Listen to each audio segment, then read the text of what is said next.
माया बड़ी ठगनी है राजन। वो कई रूपों में मनुष्य को फंसा लेती है।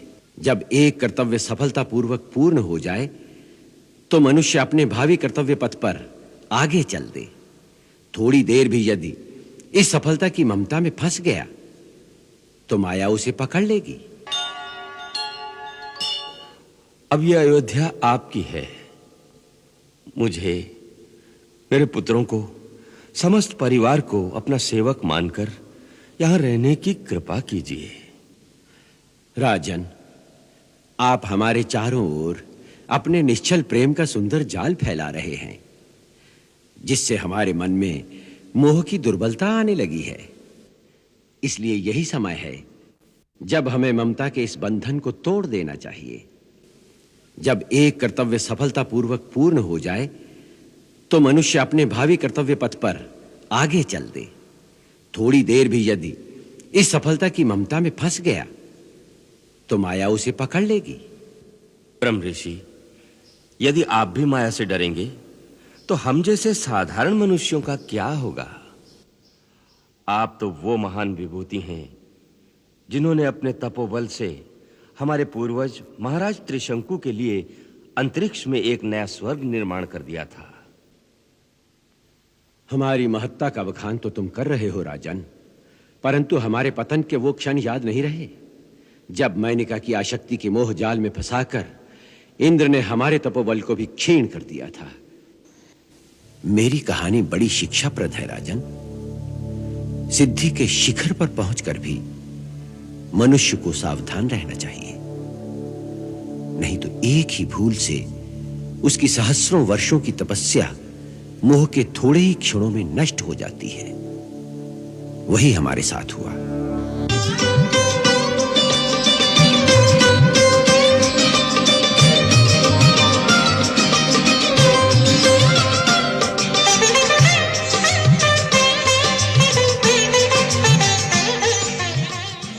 जब मैनिका इंद्र की आज्ञा से हमें भरमाने पृथ्वीलोक पर आई, उस समय हम अपने तपोबल के तेज से दिव्यमान होकर पूर्ण सिद्ध हो चुके थे। उसी कारण हमारे अंदर बहुत अहंकार था कि हमसे बड़ा अब कोई नहीं।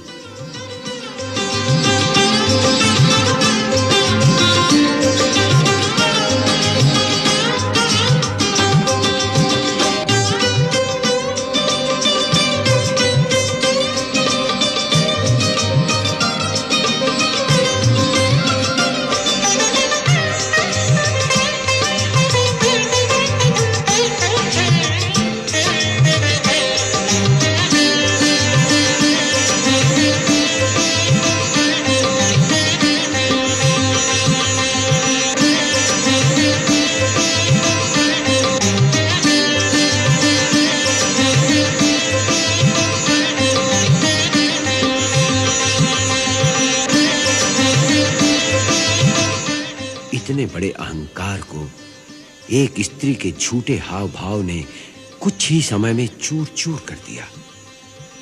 हम सब कुछ समझते हुए भी नारी शरीर के मोह में फंस गए और उस एक ही क्षण में हमारे तप का सारा तेज क्षीण हो गया।